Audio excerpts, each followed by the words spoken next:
continuamos conociendo a los candidatos a la presidencia de nuestra República. Hoy le estaremos presentando al licenciado Álvaro Trujillo del Partido Cambio. ¿Y qué les parece si mientras vamos a conocer un poco más acerca de él en esta biografía que hemos preparado para que ustedes sepan quién es y también sus estudios académicos? Veamos.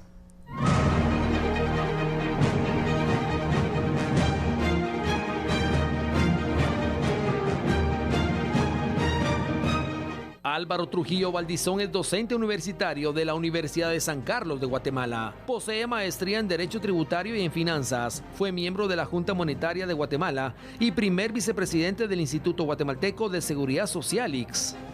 Trujillo Valdizón fue diputado para la 7ª legislatura, electo por el distrito de Quetzaltenango por el Partido del Líder en los años 2012 al 2016. Presidió las comisiones de Energía y Minas, así como las de Finanzas del Congreso. Trabajó en iniciativas como la 4567 para reformar la Ley de Actualización Tributaria, la iniciativa 4660 para reformar la Ley de Comercialización de Hidrocarburos y la iniciativa 4677 para reformar la Ley de Educación Nacional. El pasado 5 de febrero, en el Parque de la Industria, el Partido Político Cambio llevó a cabo su Asamblea General Extraordinaria, en la que eligió a su binomio presidencial para las elecciones 2023.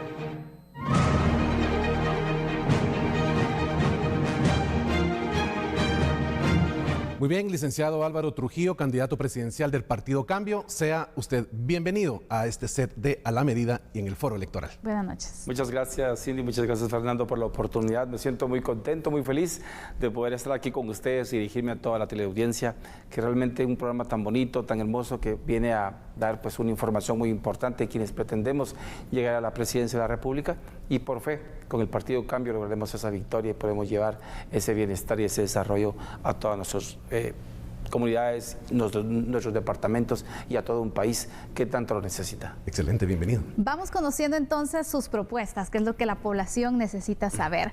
Y me llama la atención porque dentro de su plan, una de las propuestas está eliminar el IVA y poder implementar un impuesto que sea general. ¿De qué trata esta propuesta y en qué consistiría entonces este cambio en la tributación?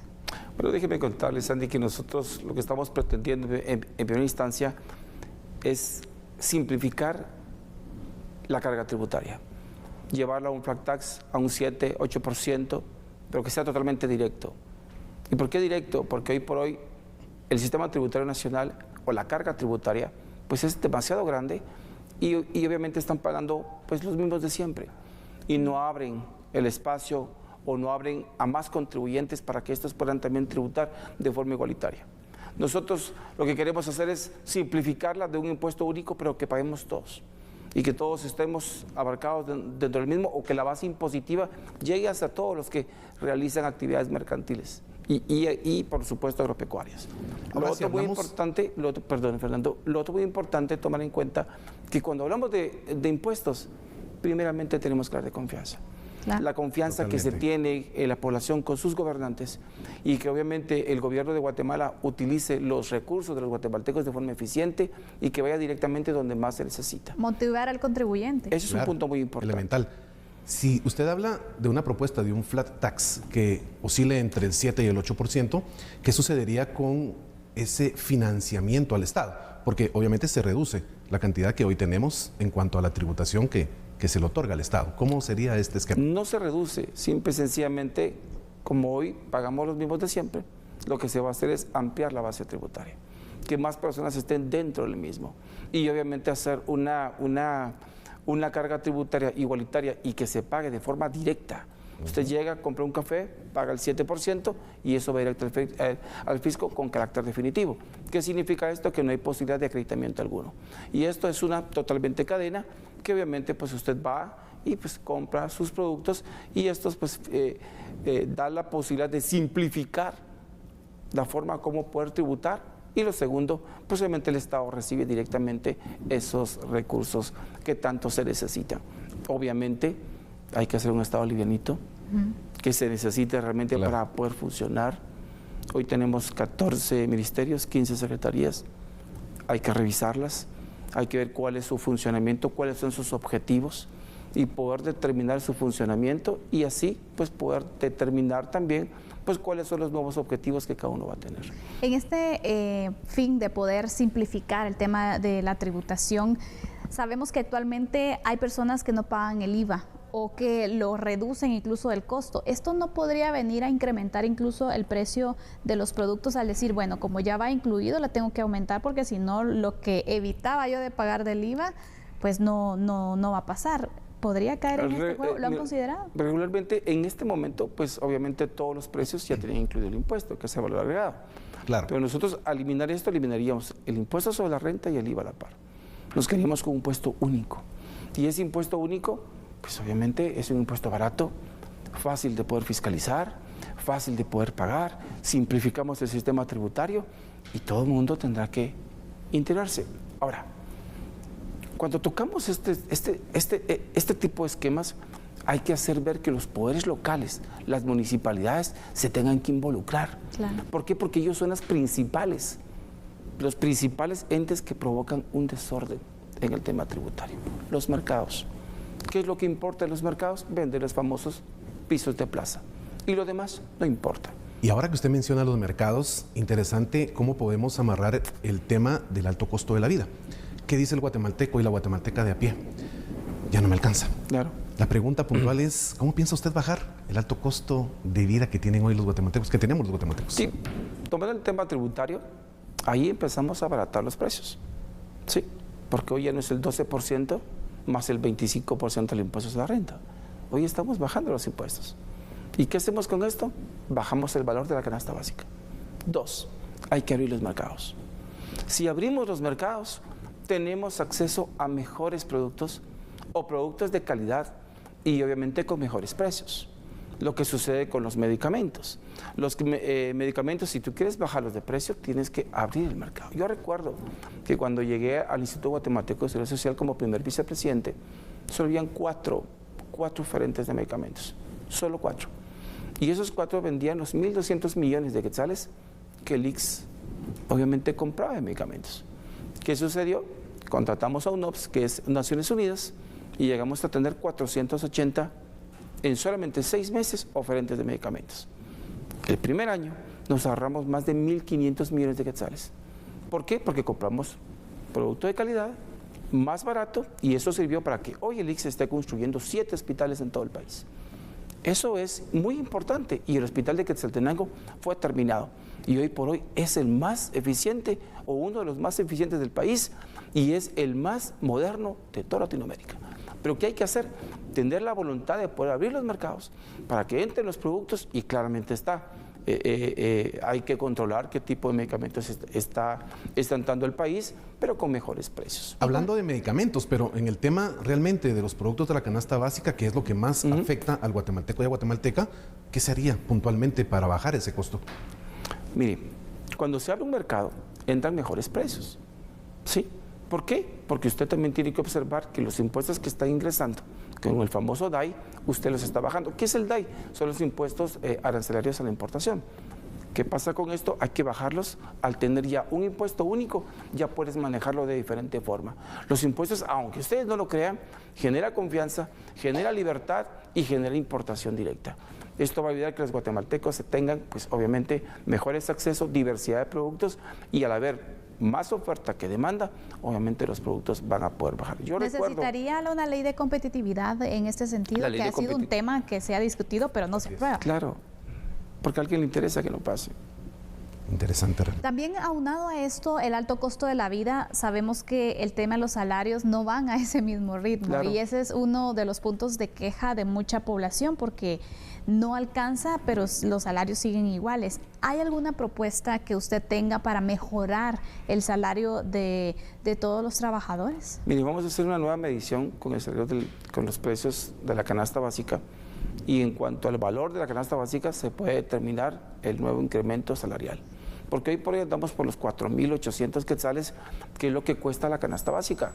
Sin embargo, el salario mínimo está por los 3.000 algo. Entonces no hay una relación entre la adquisición de la canasta básica y el salario mínimo, que siempre ha sido un error en todos los países imponerlo, porque no es por productividad, sino que es algo impositivo. Y esto nosotros tenemos que llevarlo como mínimo al valor de la canasta básica. Ahí llevaremos el salario. ¿Por qué? Porque los empresarios también van a reducir su carga tributaria y van a poderle dar a los guatemaltecos, a las personas que están trabajando, pues ese beneficio de poder tener más quetzales en su mano. Aunado a esto, no hay que perdernos con el tema de las remesas familiares, que recibimos más de 17 millardos. Mire, es de una bendición esos valores de 17 millardos de dólares al año, que 49 centavos de cada dólar son para comida. Y eso va a reflejar grandemente en que los guatemaltecos puedan adquirir más alimentos, y ese 51% que queda es obviamente para vestuario, emprendimiento de alguna empresa, construcción de alguna vivienda, y así se va dilucidando. Pero eso sirve para reactivar también la economía, y eso nos va a dar más oportunidades, mayor liquidez, y darle a las empresas guatemaltecas o la atracción de la inversión extranjera más fluidez para que vengan a invertir a Guatemala, porque tenemos cargas tributarias competitivas que les permitan el poder venir a invertir, pero también un Estado que está generando confianza y que está dando una certeza jurídica, que está dando impulsos de una reactivación económica, todas basadas en la Constitución Política de la República, porque en su artículo 119 habla que el Estado de Guatemala tiene que preparar las condiciones favorables para la inversión. ¿Y qué estamos haciendo con esto? Generando mejores impuestos justos y equitativos, porque tienen que ser iguales para todos, y obviamente pues darle a los guatemaltecos pues una mejor opción de vida, teniendo trabajo, porque si hay inversión hay trabajo, si hay trabajo hay bienestar, y si hay bienestar pues hay pues de una u otra forma más oportunidades para todos los guatemaltecos para que puedan obtener un trabajo digno. Yo quiero que hagamos una transición de ese tema que usted está planteando ahora a algo que a todos los guatemaltecos nos tiene realmente pues con una duda permanente, el tema de seguridad. Según estadísticas forenses en Guatemala, en el año 2022 se reportaron más de 3.900 muertes. Usted plantea la creación de una Guardia Nacional. Sí. ¿Esto vendría realmente a generar un cambio propositivo en el tema de la violencia, en el tema de seguridad que estamos viviendo hoy por hoy en Guatemala? Como bien le digo, en primera instancia tenemos que tener trabajo. Si hay trabajo hay bienestar en la sociedad. Dar las condiciones favorables para el crecimiento tanto personal, profesional y familiar a los guatemaltecos. Obviamente nosotros vamos a hacer una depuración de la Policía Nacional Civil y vamos a pasar a lo que es la Guardia Nacional. Vamos a preparar al Ejército de Guatemala para que también nos apoye, no solamente en el combate al narcotráfico, porque hay que ser frontales, pero también necesitamos un ejército y una Guardia Nacional que salga a las calles y que coloque el orden. ¿A qué ministerio estaría ligado la Guardia Nacional? Siempre Gobernación. Gobernación. Sí, así es. Y que los poderes locales, las municipalidades, jueguen un papel muy importante, porque según la Constitución es a ellos a quienes les corresponde la seguridad de sus ciudadanos o de su municipio. Y eso también vamos a trabajar fuertemente con los alcaldes para que ellos también puedan tener pues esa planificación junto con Gobernación, pues obviamente el trabajo de la seguridad de sus habitantes. Ahora, esto necesitaría un apoyo muy fuerte a nivel del Congreso de la República, porque esa modificación en el tema de los acuerdos de paz, donde el Ejército y la Policía Nacional Civil tienen funciones totalmente separadas, sería un trabajo de lobby muy interesante y muy fuerte de parte del Ejecutivo a su cargo hacia el Legislativo. ¿Cómo lo manejaría? Yo creo que cuando hay voluntad política y cuando hay una determinación sobre un liderazgo claro de un jefe de Estado, las condiciones en el Congreso son muy favorables. Los congresistas saben qué es lo que necesitan sus comunidades. Ellos saben realmente que Guatemala está pasando por una crisis muy grande, que el 95% de los crímenes quedan impunes. Algo tenemos que hacer y lo vamos a hacer muy bien. Pero cuando yo hablo de una seguridad y una certeza, no solamente hablo de policías y ladrones, sino que también hablo de que nuestro organismo o nuestro tema... ¿Perdón? ¿El sistema? Sí, el sistema que estamos manejando, pero en los tres poderes del Estado, que es el renglón judicial, ese tenemos que equiparlo muy bien para que se den leyes justas y equitativas en el sentido de la aplicación, que sea vertical y que esté aplicada para todos los guatemaltecos. Porque cuando no hay una aplicación de la ley, de forma equitativa y vertical, se pierde la confianza. Excelente. Y ahí se cae lo que le llamamos nosotros, que es la certeza jurídica. Y si no hay certeza jurídica, no hay inversión en el país. Y si no hay inversión en el país, no hay confianza. Y si no hay confianza, se pierde cualquier tipo de progreso que podamos proyectar como gobierno. Hay mucho de qué hablar, sabemos que son varios temas, pero en este momento debemos hacer una pausa. Regresaremos enseguida para seguir abordando la seguridad en el país. Muchas gracias por acompañarnos en el foro electoral acá en A la Medida. Así que vamos a continuar entonces con las temáticas. Cuando hablamos de seguridad y de violencia específicamente, no podemos dejar por un lado un sector muy afectado, que es el sector de las mujeres. Mucha violencia contra la mujer que se da, que en muchas ocasiones terminan con muertes violentas. ¿Qué hacer para poder controlar esta situación y darnos tranquilidad a todas las mujeres? Pues déjeme contarle que en nuestro plan de gobierno pues vamos a implementar el Instituto de la Mujer, donde ellas se podrán manifestar constantemente de cómo pues, están teniendo una relación tanto con su conviviente como el entorno que les rodea.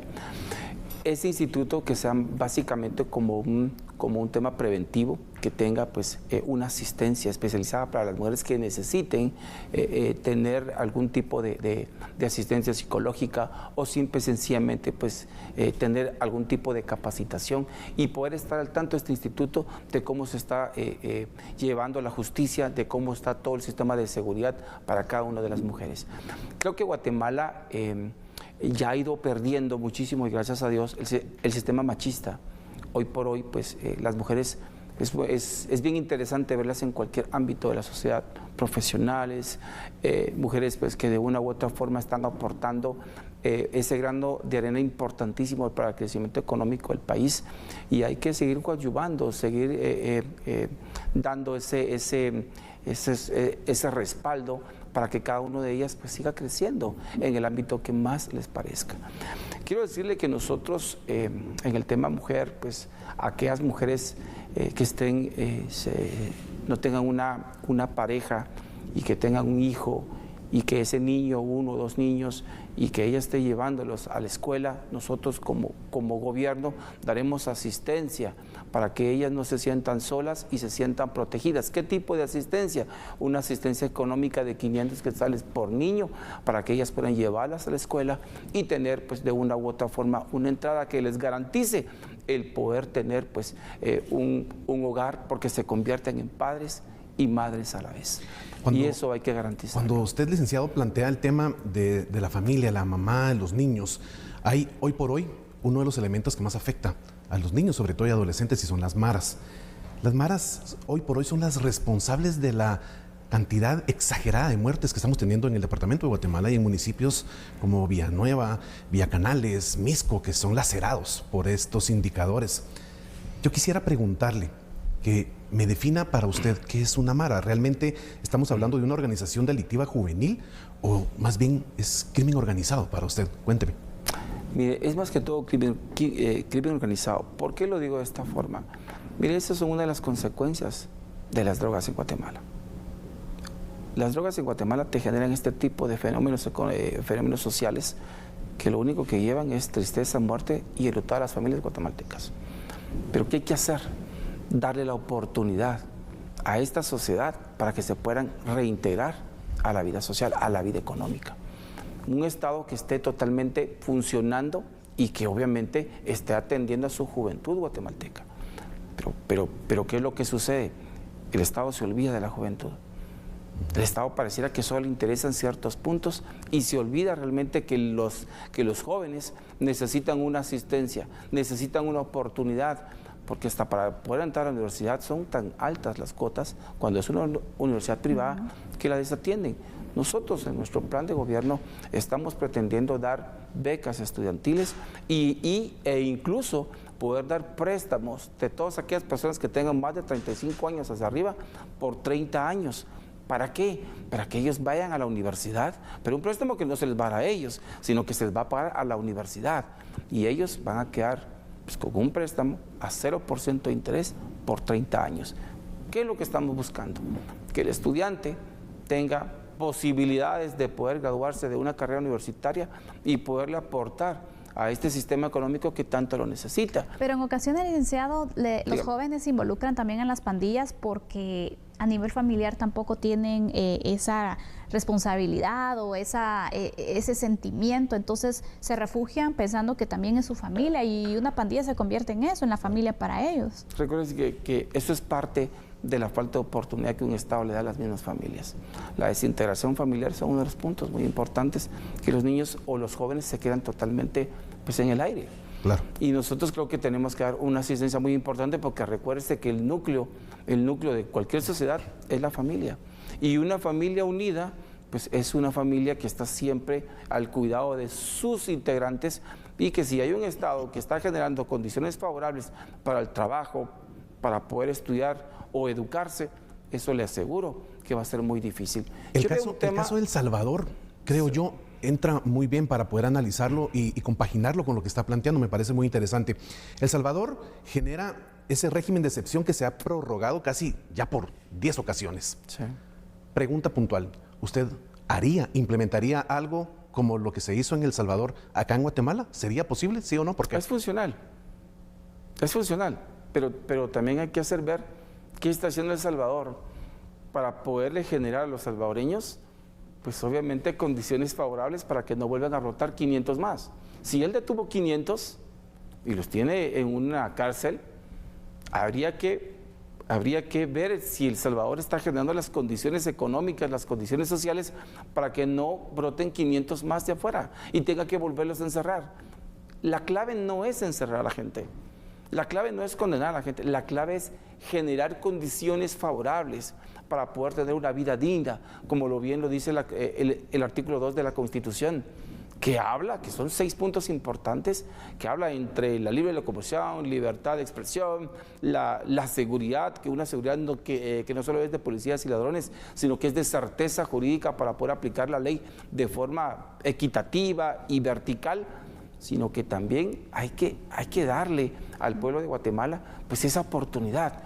No quiero decir, ni estoy diciendo que la pobreza es igual a la delincuencia, no lo estoy diciendo, pero si no hay condiciones para poder tener un trabajo digno, entonces pues el joven tiene que ver qué hace, o el padre tiene que ver qué hace para poder llevar el sustento del hogar. Las maras es un tema bastante complejo porque hay diversas opiniones, ¿no? Así también como el siguiente tema, que es la pena de muerte, que en muchas ocasiones cuando vemos casos de secuestros, de asesinatos, y bueno, tanto la población dice, ¿y la pena de muerte? ¿Qué pasaría con usted de ser presidente? ¿La implementaría, lucharía porque se reactivara o cree que se tiene que quedar como está? Mire, hoy por hoy el Congreso de la República está haciendo pues unas reformas a la ley, tiene que hacer también reformas al Código Penal, no solamente es tener una iniciativa, pareciera que es más un maquillaje lo que se quiere hacer. Hay que reclamar el Pacto de San José, hay que hacer algunas modificaciones de esos tratados y que pues obviamente son en materia de derechos humanos, tienen mucha preeminencia sobre la Constitución. Sin embargo, yo creo que la pena de muerte es necesaria, pero es necesaria cuando existe un Estado ausente. ¿Ausente en qué sentido? Que no se preocupa por el bienestar de su gente. Mire, yo siempre observo muchísimo el artículo 2 de la Constitución y cuando estaba en el Congreso de la República, siempre hacía ver algo. Mientras más una ley se aleje de los 6 ejes que te da el artículo 2 de la Constitución, favoreces o perjudicas a alguien. Mientras más te alejes de esos postulados. En ese sentido, y volviendo a su pregunta, Álvaro Trujillo va a terminar con la implementación de la pena de muerte y se va a ejecutar de forma igualitaria para todos los que cometan esos asesinatos. Escuchamos los guatemaltecos pena de muerte y asociamos obviamente las actividades de las maras, actividades de narcotráfico. Cuando hablamos de narcotráfico no es un secreto que México está generando esa problemática en la incursión que están teniendo los cárteles, específicamente el Golfo, nueva generación, entrando al territorio guatemalteco.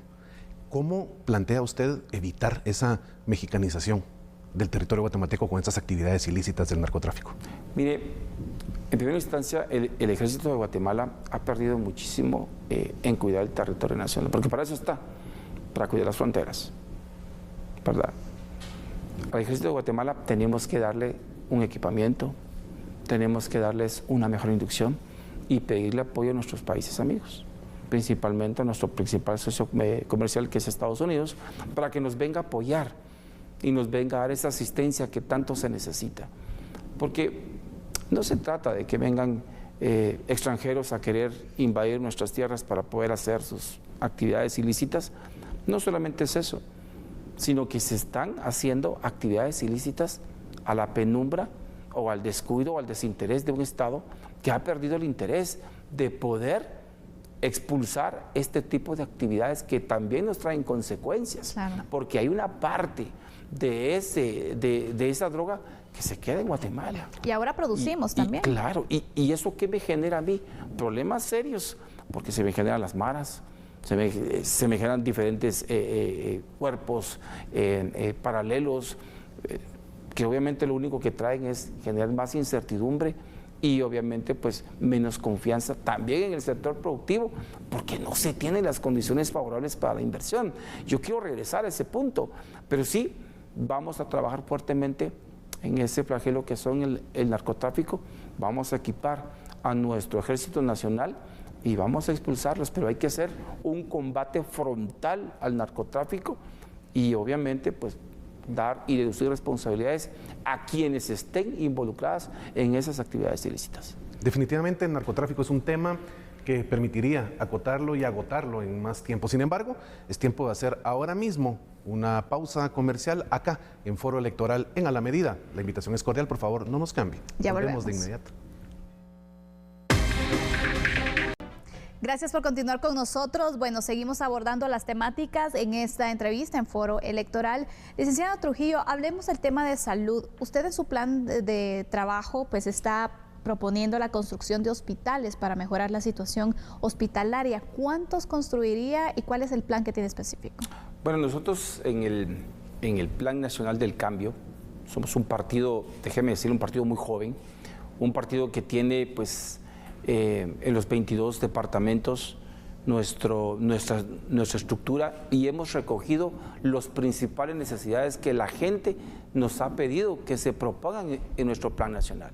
Y nuestro plan nacional pues habla de 5 hospitales en los diferentes puntos cardinales de nuestro país, pero también donde más se necesitan y donde existe pues mucha más necesidad, principalmente en Occidente, que es donde está, pues como bien sabemos todos, la mayor incidencia de pobreza en el país, por diferentes circunstancias. Así como también estamos pensando en homologar los medicamentos.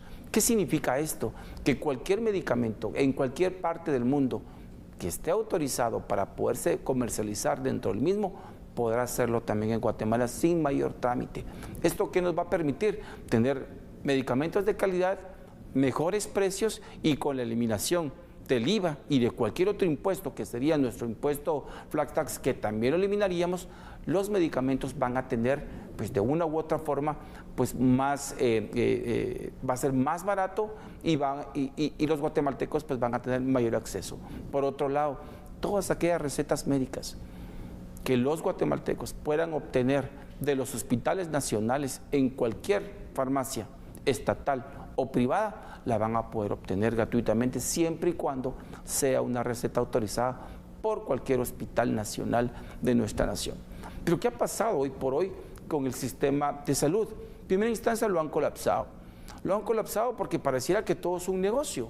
Pareciera que el vender medicamentos de una u otra forma pues ha encarecido todo. Miramos farmacias que dan precios totalmente fuera de órbita. ¿Por qué? Porque existe un monopolio. Y ese monopolio nosotros en el gobierno del cambio lo vamos a expulsar. Lo vamos a sacar porque necesitamos una Guatemala diferente, una Guatemala de oportunidades, porque mi mayor deseo es traer inversión, confianza y salud. Porque si no hay salud, no puedo producir. Y si no puedo producir, no puedo aspirar a grandes cosas de crecimiento económico. Mire, Guatemala crece a un 3.5%. ¿Y sabe por qué? Porque nuestros puertos y aeropuertos y carreteras no dan para más. El que me diga que estamos creciendo un 4% nos mienten. ¿Y por qué nos mienten? Porque usted no le puede pedir a un niño que dé una zancada de 5 metros. porque sus pies son muy pequeños. Y si nosotros no tenemos esas condiciones y no tenemos salud en nuestros guatemaltecos, no podemos aspirar a grandes cosas. Este tema de los medicamentos, homologarlos, ¿lo harían o cree que es viable hacerlo solamente desde el gobierno o necesitarían aliados estratégicos como por ejemplo el Congreso? No, recuérdese que hay que hacer una cosa muy importante.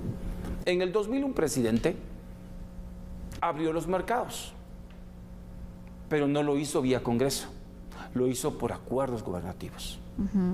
Ese fue un horror, porque solo trabajó 4 años en ese proyecto, viene el próximo presidente y deroga los mismos. Porque no fue una política de Estado. Claro, y teniendo la mayoría en el Congreso. Yo lo primero que quería es pedir a mis diputados que eso se convierta en ley, que se convierta en ley para que exista certeza. Y la certeza es la aplicación exacta de la ley.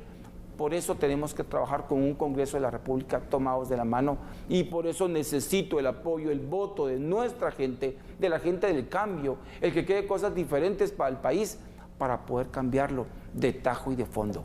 Por eso necesito a nuestros diputados que me puedan ayudar a poder gobernar, pero con una política de Estado visible, responsable y muy transparente en la utilización de los recursos. Ahora, en el tema de medicamentos, que me parece muy interesante, necesitaría tener el apoyo de la iniciativa privada y es una comunicación permanente en donde, por supuesto, estos proveedores de los medicamentos que usted pretende que sean gratuitos, todavía hay una receta estatal, pues naturalmente exista ese pago al proveedor y que no pierda. ¿Cómo va a manejar esa situación?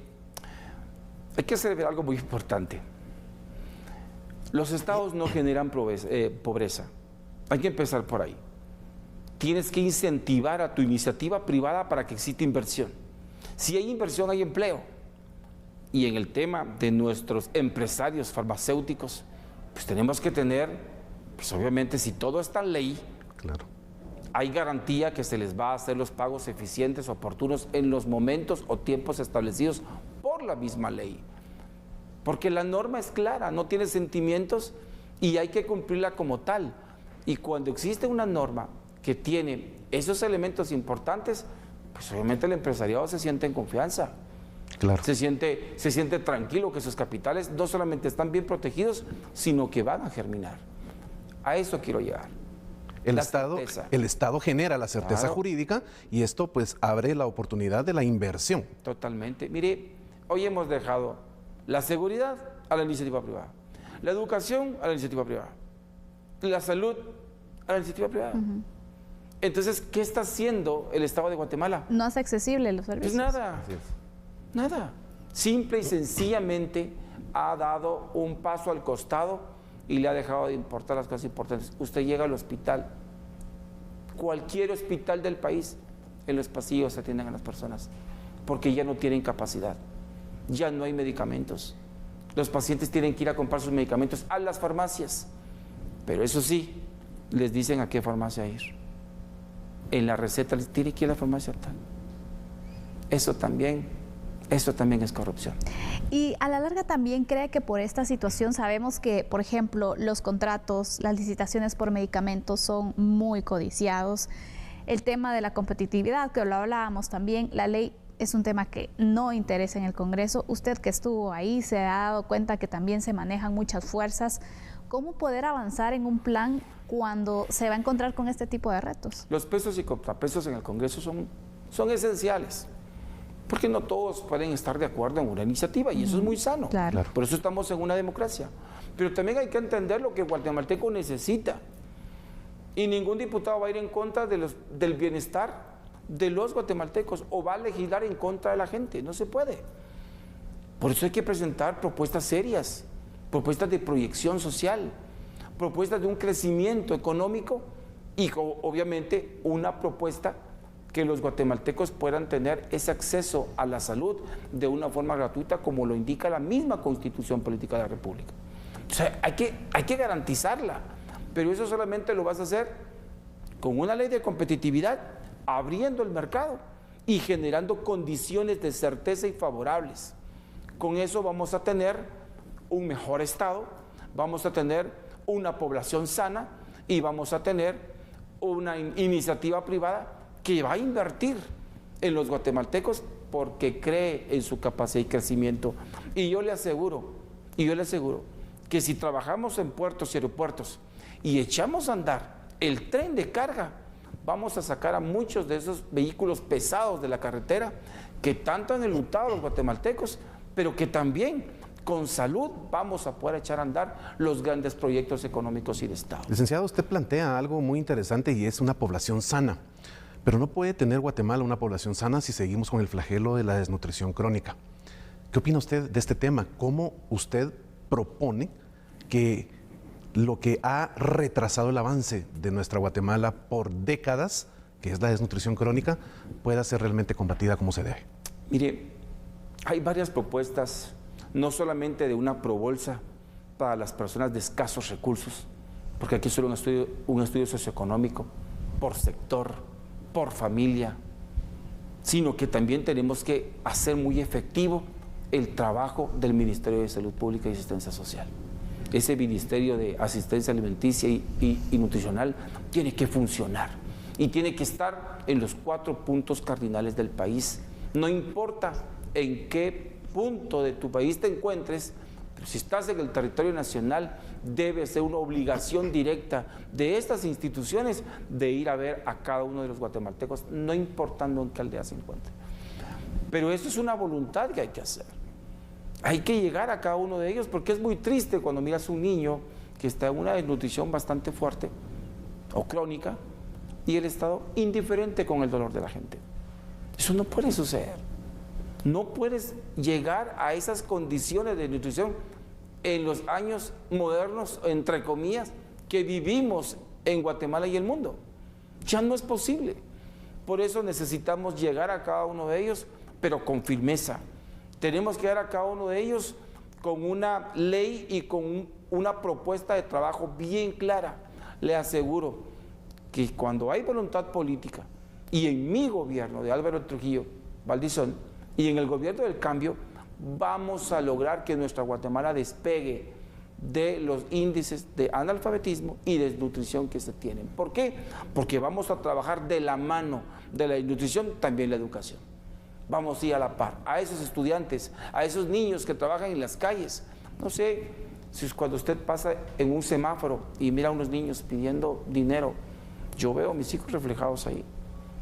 ¿Qué acción concreta podría usted implementar para bajar los índices de desnutrición, por ejemplo? ¿Cuál sería el plan principal que usted estaría realizando? En primera instancia, asistencia a esas familias, una probolsa y dar 500 quetzales a cada niño para que puedan ir a estudiar y no vayan a trabajar, como está sucediendo hoy por hoy. Van a trabajar, hipotecan su futuro, porque están, pues obviamente no tienen que comer, no hay trabajo para sus familias y tienen que salir a hacerlo. Nuestro trabajo es llegar a cada una de las familias, entregar una bolsa de alimentos y entregar 500 quetzales a cada niño, para que ellos puedan dejar de trabajar y puedan ir a la escuela y puedan asegurar un futuro prometedor. Muchas gracias por esa respuesta, licenciado. Es tiempo de hacer una pausa en la información que usted está conociendo acá. Vamos a volver de inmediato aquí en TN23.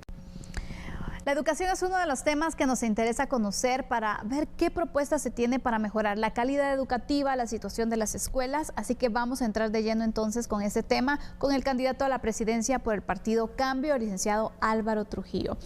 Dentro de la propuesta que usted tiene está un bono estudiantil. ¿Cómo funcionaría esta ayuda para poder incentivar también que los estudiantes puedan acudir a las clases? Sí, el bono estudiantil es un elemento, una herramienta muy importante para poder incentivar a nuestros estudiantes, principalmente a aquellos niños que están trabajando o que están en condiciones complicadas de que no tienen un padre y principalmente pues si lo perdieron estando en servicio, ya sea haya sido policía, haya sido miembro del Ejército Nacional, qué sé yo. Nosotros vamos a darles una asistencia directa a esos niños. ¿De cuánto sería? De 500 quetzales para cada uno de ellos, para que no vayan a trabajar a las calles, como bien les explicaba en el bloque anterior, y que puedan ellos tener una oportunidad de poder crecer estudiantilmente, educativamente y poder tener un futuro prometedor. También hay que hablar de los maestros, no te puedes olvidar de ellos. pero teniendo aulas dignas, donde los niños puedan llegar, están remozadas con sus pupitres que estén pues en muy buenas condiciones. Con eso vamos a iniciar. A nuestros docentes los vamos a dignificar. ¿En qué sentido?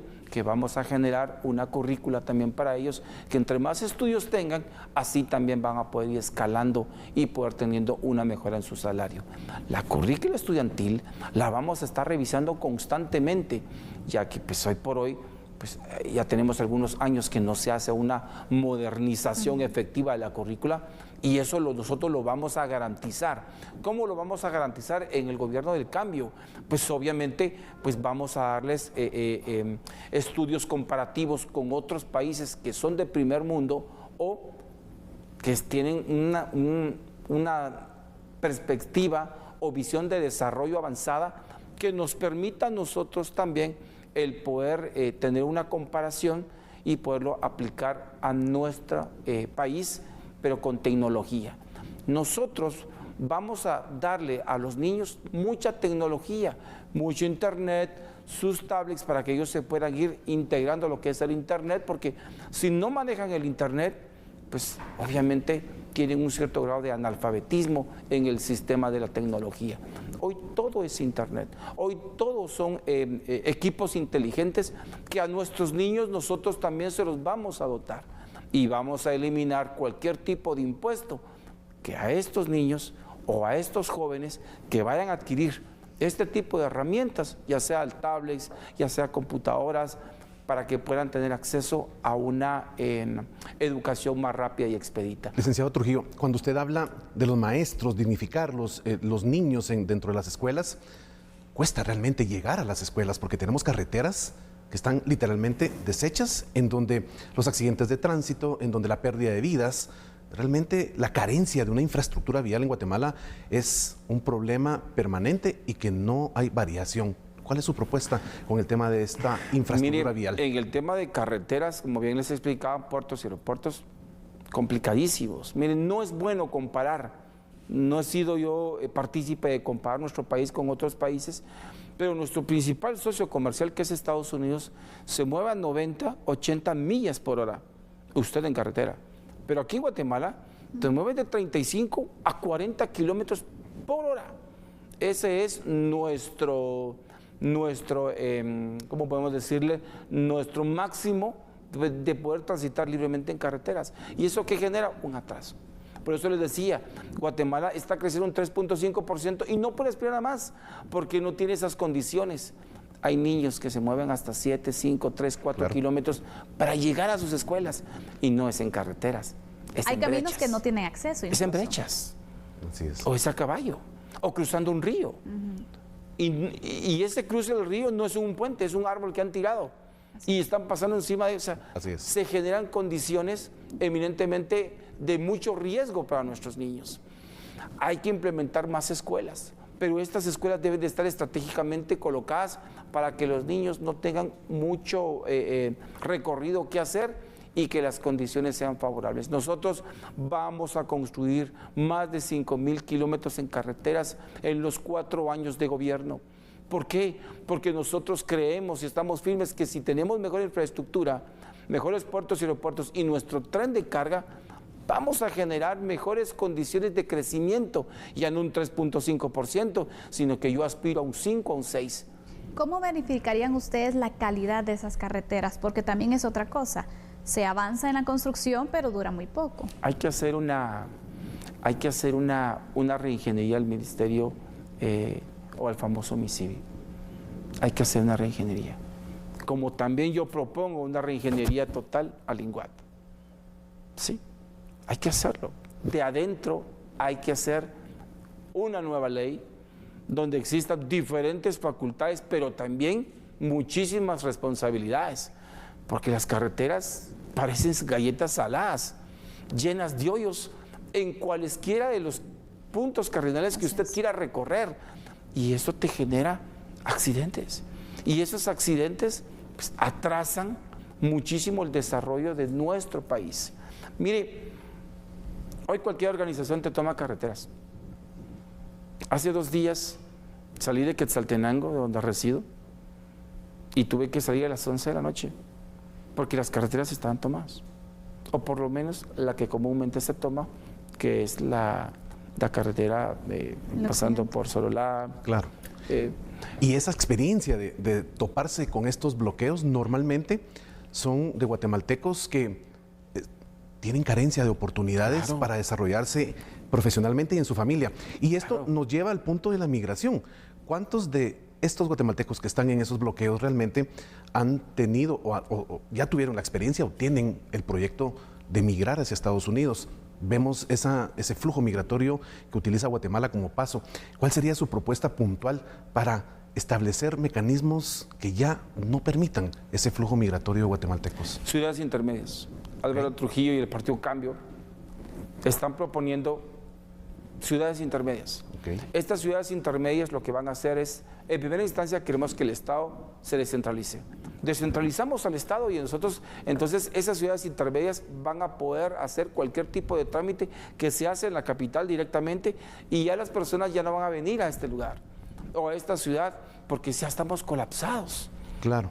Pero eso que tiene que ver puntualmente con la migración. Claro. Entonces, ¿qué hacemos con esto? Cuando hacemos ciudades intermedias, generamos focos de desarrollo. Y esos focos de desarrollo se generan oportunidades de inversión. Y al generarse oportunidades de inversión, se genera bienestar. ¿Y quiénes se van a ver beneficiados? Los municipios y los departamentos que sean circunvecinos a esas ciudades intermedias. Con eso yo genero condiciones favorables para que los guatemaltecos se puedan desarrollar como tal, porque el 35% de las personas que viajan a Estados Unidos son del occidente del país. Donde no hay muchas oportunidades, Claro. Vienen muchos del interior también, que Así no hay es. oportunidades. Tenemos actualmente la situación de la crisis migratoria incluso a nivel regional. ¿Cómo poder controlar y ordenar también este tema? Que lo estamos enfrentando constantemente con las olas y las caravanas de migrantes. No, y deje eso lo triste que hemos tenido, 48 personas Así han es. fallecido Claro. en México. Eso es una cosa muy triste, del cual yo me solidarizo con todas las familias. El Partido Cambio igual ha hecho un comunicado interesante de esto, y pues realmente bastante delicado. Y ahí va la parte de un gobierno irresponsable que no ha querido tomar ese papel que le corresponde y cumplir con lo que enmarca el artículo 2 de la Constitución, que es el derecho a la vida, a la paz, a la seguridad, al bienestar y al desarrollo de cada persona. Se han olvidado de ese artículo 2, de esos postulados que están en el artículo 2, que son deberes innatos del Estado, y por eso la gente se está yendo. ¿Cómo cambiaría usted eso? Generando ciudades intermedias. Estas ciudades intermedias son polos de desarrollo, y esos polos de desarrollo son programas económicos para que la gente no se vaya. Mire, se va un padre de familia, me genera una desintegración familiar. Y al generarme una desintegración familiar me generó un problema bastante grande, o nos generó un problema bastante grande, porque la madre se vuelve padre y madre a la vez. Claro. Y entonces eso es lo que nosotros estamos aquí indicando, que nosotros queremos una economía fluida, con puertos, aeropuertos y carreteras de muy buen estado, y también tener, pues obviamente, un sistema de salud bien organizado que nos permita darle a los guatemaltecos lo que necesitan para poder alcanzar el desarrollo humano que tanto anhelan, porque la gente se va por falta de oportunidades. Mire, hipotecan un terreno. Y romper el esquema que obviamente empuja a estas personas a viajar hacia Estados Unidos. Licenciado Álvaro Trujillo, el candidato presidencial del Partido Cambio, ha estado hoy acá con nosotros en el foro electoral. Muchas gracias por compartir toda esta información con nuestros amigos y amigas televidentes. Con esto finalizamos, Sandy. Así es, ha conocido más acerca de las propuestas que tiene el candidato, así que mañana lo esperamos para que sigamos conociendo esas propuestas y los candidatos entonces que usted va a poder encontrar para la presidencia del país. Feliz